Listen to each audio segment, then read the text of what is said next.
Pierre-Olivier, tu me demandes de te donner les paramètres pour que la machine me dise où est placée ma pièce à main. Avant toute considération, il faut bien que vous connaissiez, ça j'y tiens, les valeurs de votre infusion max et de votre aspiration max, quel que soit le système de vitrectomie que vous utilisez. Voici ce que Jean-Paul nous avait présenté à la dernière réunion, qui était parfaitement concordant avec ce que j'avais fait comme remarque du temps où je travaillais encore. Et Jean-Paul avait insisté sur le système high flow qui, vous voyez, vous permet en infusion d'avoir des chiffres à peu près équivalents au système de gauche supérieur. C'est-à-dire, vous voyez, en 25 gauche, vous avez à peu près les systèmes du 23 gauche, en 27 gauche, vous avez à peu près les systèmes du 25 gauche. C'est très important, on verra pourquoi tout à l'heure. Alors, pour vous expliquer mes paramètres, je vais analyser les choses selon que vous soyez en 23, en 25 ou en 27. On va prendre comme supposition que vous avez mis votre PIO à 46, c'est pas 50, mais c'est 46, ou votre bouteille à 60 cm au-dessus de l'œil du malade. Une supposition. À la pédale, à la pédale, vous réglez, donc vous êtes en contrôle du débit d'aspiration, bien sûr. Mais vous mettez le son en rapport avec le vide. Ça ne sert à rien de mettre le son en rapport avec le débit, puisque par définition, vous le contrôlez, votre débit. Donc à moins que vous ayez une névrite alcoolique au niveau des jambes, vous savez où est positionné votre pied. Hein? Bon. Par contre, le son, vous voyez, ben là, entre 600 et 500, c'est un Do, puis là, Si, La, Sol, Fa, Mi. Bon. Donc vous savez, en fonction du son, vous entendez le son qui bouge. En 23 gauche, pour bénéficier de toute la gamme, ben moi je vous conseille de vous mettre à peu près à 10 cc. Là vous avez Do, Si, La, Sol, Fa. Bon, quand vous êtes sur Fa, vous savez que vous êtes dans l'eau, ça veut dire que vous avez enlevé le vitré et vous pouvez passer à autre chose.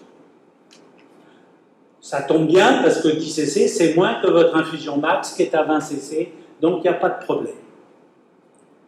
Si vous êtes en 25 gauche, ben, je vous conseille de vous mettre à 7 par exemple. Là j'ai mis 8, mais 7 ça serait peut-être mieux parce que vous avez Do, Si, La, Sol, et puis, voilà, Sol. Donc quand vous êtes à Sol, vous savez que vous êtes dans l'eau et que vous pouvez passer à autre chose.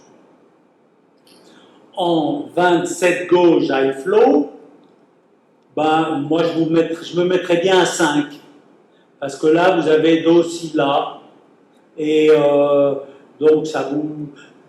6 c'est peut-être un tout petit peu court parce que vous êtes vraiment à la limite entre le La et le Si. Bon, mais alors j'ai fait peut-être une bêtise, je vous ai mis du 27 gauche sans high flow, mais je crois que ça n'existe plus, je sais que ça n'existe plus chez Dort. Est-ce que ça existe dans les autres? Est-ce que quelqu'un sait que s'il y a du 27 gauche non high flow chez Beauchalon, Balcon ou non, vous ne savez pas? Bon. Je vous l'ai mis quand même parce que c'est intéressant sur le plan, ça marche aussi bien sur le 25. Si vous mettez 6 en 27 gauche non high flow, eh bien vous allez être au même niveau que l'infusion. Et en quoi ça peut présenter des répercussions? C'est que, on va prendre cet exemple, vous avez en vert le 27 gauche high flow et en 27 le 27 gauche normal. Vous avez 46, mais comme vous aspirez, vous avez donc une pression dans votre œil de 40 mm de mercure. En 27 gauche, comme vous aspirez autant que vous infusez, vous allez être à la pression atmosphérique. Puis vous allez manger le vitré, bon, ça ne va pas bouger, puis vous allez vous trouver dans l'eau, ça ne va pas bouger, puisque vous êtes en contrôle du débit. Mais là, vous entendez que vous êtes dans l'eau, donc vous vous dites, je vais faire le DPV. Et vous plongez votre pièce à main dans le vitré. Et là, donc, vous êtes là, et vous plongez votre pièce à main dans le vitré, et automatiquement, vous allez monter jusqu'à moins 600 ou moins 650 mm de mercure. Et là, il va y avoir une différence, parce que quand vous allez être en occlusion, donc votre pression à l'intérieur de votre œil va monter à 50, puisque vous n'avez plus d'aspiration. Et dès que vous aurez une rupture d'occlusion, bloum, vous allez retomber à zéro. Donc vous aurez un coup de boutoir pressionnel si vous avez, et cela à plus forte raison si vous ne commandez pas votre infusion à la pédale. De grâce, commandez votre infusion à la pédale, je vous en supplie. Pourquoi? Parce que si vous ne le commandez pas, au moment où vous arrêtez d'aspirer, vous avez toute la pression, d'autant plus que l'air est compressé, vous avez toute la pression qui vous fait un coup de boutoir comme ça. Et donc, au moins, quand vous contrôlez votre infusion à la pédale, quand vous levez le pied, ça stoppe votre infusion et vous n'avez pas le coup de boutoir. Et je pense que c'est ces coups de boutoir qui expliquent ce qu'on a trouvé dans le float study, c'est que de travailler en venturie exposait, en cas de vitrectomie centrale, exposait à 5,5 fois plus de risque de décollement de rétine et 3,5 fois plus de cataracte. Je ne pense pas que ça soit le high speed, parce que le high speed, à la limite, il va faire moins de tremblements qu'une vitrectomie normale. Je ne vois pas par quel phénomène le high speed pourrait ébranler le cristallin ou le vitré périphérique. Certes, une vitrectomie en venturie high speed dure beaucoup plus longtemps qu'une vitrectomie en contrôle du débit, mais je ne pense pas que c'est l'explication. Je pense que c'est surtout ces coups de boutoir qu'il y a. Pourquoi? Parce qu'avec Alcon, par défaut, le Constellation est vendu avec une infusion permanente. Donc je pense que c'est plutôt dans des biais comme ça qu'il faut chercher cette explication. Par contre, ce que vous comprenez bien sûr, au niveau de l'avantage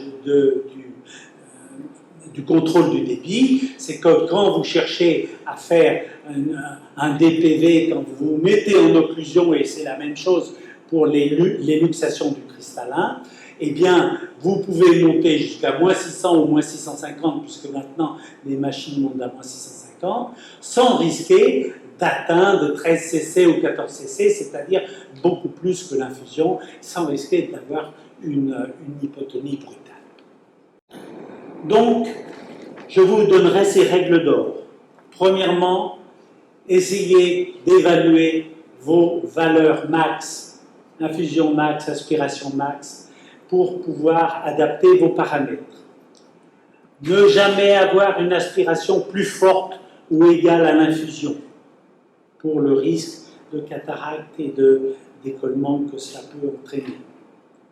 Ne jamais, parce que ça c'est un risque, bon, si vous êtes en 27 gauche, si vous vous mettez à 5 cc comme je vous recommande ou à 4 cc, vous allez trouver que vous n'êtes pas très efficace. Donc la tentation, c'est de monter la PIO ou de monter la bouteille pour pouvoir augmenter un petit peu votre aspiration. Mais souvenez-vous qu'à ce moment-là, si vous faites ça, vous entraînez des coups de boutoir importants. Il faut que vous commandiez votre infusion à la pédale. En 25 ou en 27 gauche, utilisez une infusion high flow. Et bon, encore une fois, je vous ai indiqué 4 cc ou 5 cc dans le 27 gauche. Bon, ça peut vous paraître pas beaucoup, mais vous êtes en contrôle du débit. Dans une membrane, vous allez enlever 1 cm3 et demi. Bon, en 5 cc minutes, ça va vous prendre 20 secondes, 25 secondes. Vous n'êtes pas en Venturi, hein, vous êtes en contrôle du débit. Donc, 25 secondes, je trouve que c'est assez rapide, c'est pas la peine de chercher de gagner 5 secondes. Il est beaucoup plus utile de travailler, par exemple, avec une lampe à fente qui vous permet de stabiliser votre pince à main et de gagner là 2, 3 ou 4 minutes. Bon, il ne faut pas exagérer, 20 secondes, 25 secondes pour faire le temps de la vitrectomie, ça me paraît quelque chose de raisonnable. Et je crois que j'ai terminé. Y a-t-il des questions? Alexandre. Tu viens de nous expliquer le contrôle du débit, mais moi j'opère en Venturi, c'est 70% des chirurgiens ou non. Le Venturi c'est... C'est bon. Moi j'opère en Venturi et je crois que c'est la majorité des chirurgiens dans le monde. Et là, tu donnes des explications, on n'a pas toujours accès à tous ces réglages et pourquoi tous ces chirurgiens choisissent des comptes Venturi. C'est une très très bonne question que tu me poses là. Un peu vicieuse, mais très très bonne. Mais j'y ai réfléchi déjà. C'est une question que je me suis posée. Donc, je vais y répondre. On a quoi? On a encore 20 minutes, 25 minutes devant nous, donc ça va. Je vais répondre en toute franchise, sans langue de bois. Tu sais que je parle sans langue de bois. Tout d'abord, il y a une population de gens que j'éliminerai, c'est les gens qui ont un intérêt financier à utiliser une machine. Soit parce qu'ils sont invités en congrès, soit parce qu'ils sont consultants. Les gens qui font passer le malade après leur intérêt financier ne m'intéressent pas. Donc je ne veux pas parler de ces gens-là. Je vais te parler donc des gens comme toi et moi, c'est-à-dire des gens pour lesquels le malade compte plus que tout. Je vais être très honnête, j'ai été très déçu par le fait que le Hardy Study, par exemple, c'est surtout c'est l'étude qui a été pour moi le plus important, n'a pas eu l'impact que l'on désirait, n'a pas eu de répercussions pratiques. Mais un peu comme le MI Study, il y a encore des gens à l'heure actuelle qui, dans des thromboses veineuses, injectent des anti-VEGF. Hein, donc, c'est pas uniquement dans le. C'est pas uniquement lié à ce phénomène de pompe je crois que c'est lié à ce qu'on a une appréciation des statistiques qui est pas très bonne. J'en parlais tout à l'heure avec Nabil. Je pense que, quand je dis nous, parce que moi, avant que j'ai la chance de travailler avec ces politiciens qui travaillent à l'INSEE et qui m'ont enseigné l'art des statistiques, je n'y comprenais pas grand-chose. Il y a deux choses importantes dans les stats. Premièrement, c'est l'analyse des biais. Une étude, disons, de 2 hôpitaux, un hôpital parisien, un hôpital bordelais, pour savoir s'il faut enlever la hyaloïde dans le trou maculaire, ou s'il faut enlever la limitante interne. Bon, premier biais, ils sont 3-4 opérateurs. Deuxième biais, ils sont dans le même système de pensée. Troisième biais, ils sont à l'hôpital, c'est-à-dire avec un système de recrutement tout à fait particulier, avec un délai d'attente par rapport au privé qui n'est pas du tout le même. Un malade peut très bien attendre 1 mois avant de se faire opérer, donc le résultat final ne sera pas le même. Ils vont utiliser la même pompe. Là un truc, on voit que la Venturi crée 5,5 fois plus de décollement. Bon, quand vous opérez des membranes, si vous avez 2% de décollement ou 11% de décollement, c'est pas la même chose. Et ça peut changer tous les résultats. Donc, et puis surtout, ils vont faire une étude sur 50 ou 100 cas. Donc, on sait déjà au départ qu'à la fin de l'étude, il n'y a pas de différence significative. Les sempiternels mots qu'on entend, il y a une étude plus longue sera à prévoir pour prouver que... Bon. Et ça, c'est publié dans des peer reviews très bien cotées. Hein. Alors qu'une étude statistique qui ne prouve pas de différence significative, elle n'apporte rien à la discussion. On peut la mettre à la poubelle. Et ça, je n'avais pas compris. Et quand j'ai vu surgir ces résultats, 3 fois plus d'œufs perdus lorsqu'on utilise une Venturi, putain, j'ai dit aux statisticiens, mais il y a un biais, là. Vous nous avez expliqué les biais, il y a un biais. Ils m'ont dit, écoutez, monsieur, il y a 181 chirurgiens. Donc, il ne peut pas y avoir de collusion entre eux. Ils sont de 48 pays différents. Il ne peut pas y avoir de collusion, ils ne se connaissent pas. Bon. Ils ont dans des pays différents avec des systèmes de santé différents. Tantôt en privé, tantôt à l'hôpital. Les délais pour prendre rendez-vous, tout ça sont complètement différents. Donc, tous les biais sont annulés. Et en plus, vous avez 8000 cas, c'est-à-dire 13 fois plus que le plus gros travail jamais fait avant. 8000 cas, ça vous donne la possibilité d'avoir des résultats statistiquement significatifs. Ils nous ont dit, ça, vous pouvez annoncer ça partout. C'est excessivement crédible. Il n'y a pas une étude sur 100 sur PubMed qui ait des résultats aussi crédibles que le vôtre. Je dis, oui, mais alors, ben, il me dit, il n'y a que 2 possibilités. Soit c'est la pompe qui est meilleure ou moins bonne, selon laquelle vous parlez, soit c'est que les médecins qui utilisent la pompe Venturi ne sont pas les mêmes que les médecins qui utilisent la pompe péristaltique. Et je pense qu'il y a un petit peu des deux. La pompe, c'est évident qu'elle joue. Quiconque a fait un peu d'études de contrôle de débit, enfin un peu d'études de dynamique des fluides, je veux dire, comprend que ce qu'on veut, c'est de contrôler ce qu'on mange. Il n'y a pas... Enfin, la pompe Venturi a été introduite par Storch il y a 30 ans, Storch, il y a 30 ans, pour des raisons commerciales, pas pour des raisons médicales. Ça n'existe pas, quand il s'agit de pomper des liquides de différentes viscosités, ça n'existe pas des systèmes Venturi. Nulle part, ni en médecine, la circulation extracorporelle, c'est une pompe péristaltique.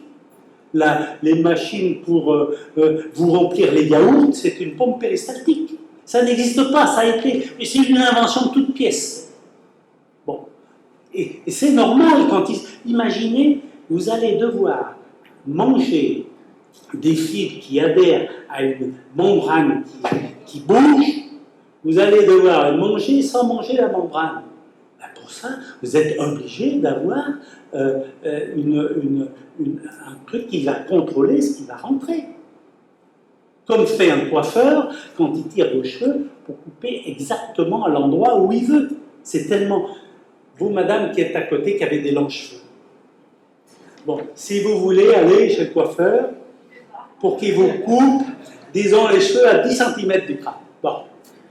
On va vous placer dans un tube en plexi, et puis il va y avoir une aspiration là au-dessus qui va vous aspirer vos cheveux, qui vont se dresser comme ça, qui va vous aspirer avec une lampe qui fait zouf, zouf, comme ça. Bon.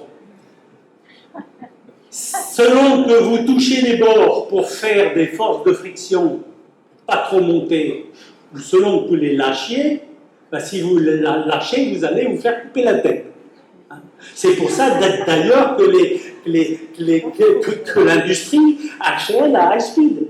Pourquoi la high speed? Parce que entre deux coupes, ben, vos cheveux ont à peine le temps de se lever, même pas. Ça veut dire que vous restez là, il y a la lame qui est là-bas, et on coupe rien. On fait bzz, bzz, bzz, bzz, bzz, bzz, et vos cheveux, ils font comme ça, et c'est tout.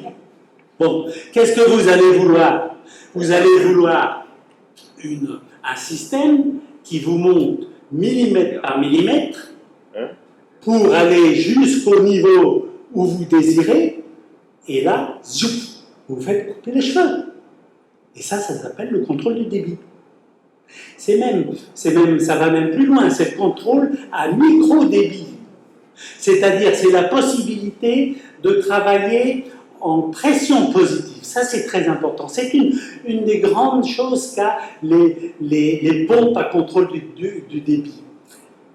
Je vous explique. Quand vous mettez votre bouteille à 60 cm ou la PIO à 50 mm de mercure, que vous enleviez la tubulure de votre pompe, eh bien, automatiquement, cette pression d'infusion vous fait sortir, disons, 2 cc par minute de liquide. Ça, c'est ce qu'ils appellent le natural outflow. Les Américains appellent ça comme ça. Si 2 cc par minute, quand vous voulez aller à l'extrême périphérie, manger au ras de la rétine, si ces 2 cc par minute sont trop, eh bien, il va falloir vous travailler à 1 cc par minute ou à 1,5 cc par minute. Et pour ça, qu'est-ce que vous allez faire? Vous allez ralentir la sortie de liquide. Comme fait un barrage qu'on met sur une rivière pour qu'il y ait moins d'eau qui sorte que d'eau qui arrive. Seulement au niveau du trou, la pression est positive. Quand vous ralentissez la sortie, le natural outflow, au niveau de la pompe, la pression est positive. C'est ce qui vous permet de ralentir, de travailler à 0,2, à 0,3, à 0,4. Mais ça, une Venturi ne peut pas faire ça. Une Venturi ne peut qu'ajouter une dépression, c'est-à-dire une pression en dessous de la pression atmosphérique. Avec une Venturi, si vous avez normalement 2 cc qui s'en vont, vous ne pouvez avoir que 2,2, 2,4, 2,6 selon que vous mettez moins 20, moins 40 ou moins 50 mm de mercure. Mais vous ne pourrez jamais travailler à pression très basse. Et c'est pour ça qu'ils sont obligés de mettre high speed pour diminuer la dangerosité. Donc, c'est sûr qu'une vitrectomie en Venturi sera moins bonne qu'une vitrectomie en contrôle du débit. La deuxième chose, c'est les gens. Y a-t-il des gens qui vont différer de mentalité selon qu'ils utilisent une Venturi ou une péristaltique? Je pense que oui. J'ai été quand même vraiment bluffé. Et il y a à Nantes, il y a un gars qui s'appelle Alexandre Bonissant, je ne sais pas si vous le connaissez, qui s'est installé. Il m'avait dit, il était venu à Beaune lors de mon départ à la retraite. Il m'avait dit, moi je recommence à zéro puisque je m'installe, autant que je commence avec la meilleure machine. Il avait acheté une Dork. Bon, comme ça, je suis sûr, je vais prendre des habitudes avec la meilleure machine. Bon, il y a Nabil qui vient à la Baule et qui rentre après à Rouen et qui demande à son patron, à Amiens, qui demande à son patron de lui acheter une Dork, une Eva, et qui maintenant qui s'installe à Somain, achète une Eva. Enfin, il faut avoir une sacrée remise en question pour, au moment où on s'installe, alors qu'on a peur de tout, pour se remettre en question avec une autre machine. La majorité des jeunes qui vont sortir avec, qui vont avoir appris à l'hôpital avec une Alcon ou une Bochalom. Et pourquoi avec une Alcon ou une Bochalom? Parce que c'est les seuls qui laissent les machines. Et pourquoi ils les laissent? Parce qu'ils ont de l'argent. Et pourquoi ils ont de l'argent? Parce qu'ils ont la pharmacie derrière. Vous savez que Alcon Chirurgie perd de l'argent. Alcon Chirurgie n'est alimenté que par la pharmacie. Donc, ces étudiants, ces internes, ces assistants, ils apprennent avec une Venturi. Quand ils s'installent, ils ont tendance à vouloir prendre la même machine pour suivre leur... ils ont Alcon et Bochalom qui les encouragent, qui les invitent éventuellement dans des congrès. Bon. Et en face, qu'est-ce qu'ils ont? Ils ont Dork, Oerkli, Goyder, Opticom. Vous avez déjà entendu ces laboratoires vous parler de micro-débit, de pouvoir aspirer à 0,3, 0,4, de pouvoir couper à un coup toutes les 2 secondes? Vous avez déjà entendu? Jamais. Jamais. Donc, qui a probablement la meilleure machine au monde à l'heure actuelle, de quoi il vous parle? Il vous parle du hard study? Jamais. Ils vous disent, ah ben on a 8000 coupes, 8000 coups minutes, on va passer à 16 000 coupes avec le DPC, les conneries. Mais on n'en a rien à foutre, nous, des 16 000 coupes. On veut couper à un coup toutes les 2 secondes, c'est-à-dire à 30 coups minutes. Qu'est-ce qu'on en a à foutre? Donc, si vous voulez, le gars, il est installé, qui regarde à gauche, qui regarde à droite, il entend le même discours. Les labos qui ont la chance d'avoir maintenant des machines à contrôle du débit, ils ont le même discours que les autres qui n'ont pas cette chance. Et je vais vous dire même un secret, même dans les instances un peu supérieures de DORC, il y a des gens qui n'y croient même pas au contrôle du débit. Pourquoi veux-tu qu'ils vendent plus de machines à contrôle du débit? Alors, qu'est-ce qui se passe? Le gars, il commence, il travaille, et puis, au bout de 2 ans, il regarde et dit, mais bon sang, j'ai la clientèle qui augmente vachement. Je suis maintenant à 3 mois de rendez-vous. Pourquoi? Parce que Ouais, j'ai encore 7 minutes. Ah. Nous sommes les gardiens du temps.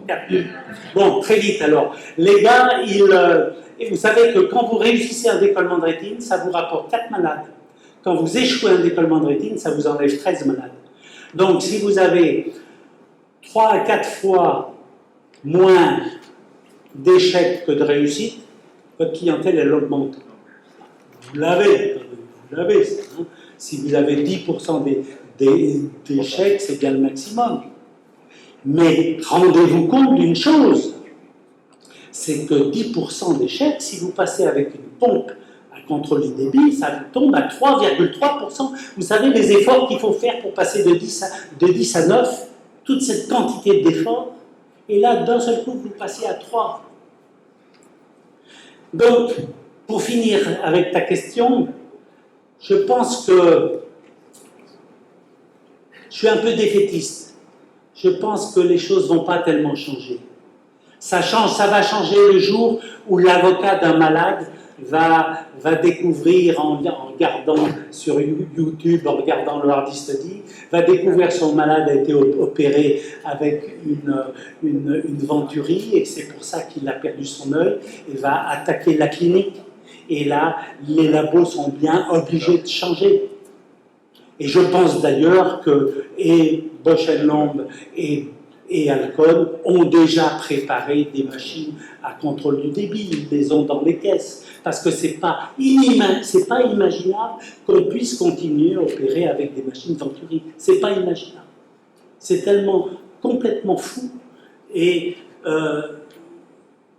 je suis convaincu que dans quelques années, tout le monde sera en contrôle du débit.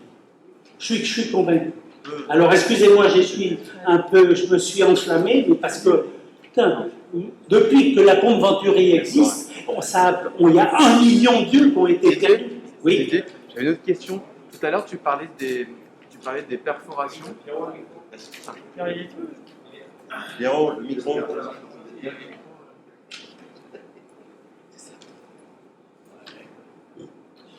Tout à l'heure, quand tu parlais des perforations, et que tu disais qu'il fallait justement essayer de visualiser toutes les zones d'attache de la hyoïde postérieure pour éviter des mécanismes de cicatrisation. Mais c'est pas si évident que ça, de voir toutes les plaques de hyoïde postérieure. Bien sûr que c'est pas évident, oui. Et c'est d'autant pas évident si tu as une Venturi, quand tu t'approches des trucs. Le gros avantage de la péristaltique, c'est que tu vas petit à petit pouvoir faire une occlusion dans les fibres de hyaloïde et décoller et faire un peeling. Si tu fais un shading, tu auras une prolifération. Il faut faire un peeling. Le peeling de la hyaloïde, c'est la seule chose qui évite la prolifération. Mais est-ce que même sur par exemple, un patient qui est assez jeune, est-ce qu'en faisant un peeling, on ne peut pas quand même laisser des plaques? Oui. Mais tout ce que tu auras enlevé, c'est tout ça de moins que tout ça de moins de Parce que risque. des fois, on fait un peeling, finalement, le malade fait un décollement avec une PVR, et on voit des plaques, effectivement, qui sont restées. Ouais. Et alors que c'était intuitivement, c'était Bien dans sûr, le peeling, bien on s'est sûr, dit qu'on allait bien se sûr. enlever, en C'est fait. dur, c'est très dur. Tiens, Jean-Paul, tu veux dire? Oui, je peux juste rajouter une chose à ton discours, c'est que les cataractes sont faites avec des pompes à débit aujourd'hui, alors qu'on a abandonné les Venturi. Je te rappelle que nous qui sommes vieux, les Venturi qu'il y avait sur les Storz, on avait inventé le Magic Hall pour éviter les collapsus, à Oui, cause de leur brutalité, et donc aujourd'hui, tous les gens qui opèrent en cataracte opèrent avec des machines à contrôle de débit, y compris l'Alcon. L'Alcon est en contrôle de débit dans le segment antérieur. imagine, te dis une chose, imagine qu'en segment antérieur, on arrive à prouver statistiquement qu'une machine entraîne 5,5 fois moins de rupture capsulaire et 3 fois moins d'yeux perdus. Il est évident que tous les phacomanes utiliseraient cette machine et qu'il n'y aurait pas de discussion. Pourquoi en rétine ça existe? Bon, mille merci de m'avoir écouté. Merci. Merci beaucoup.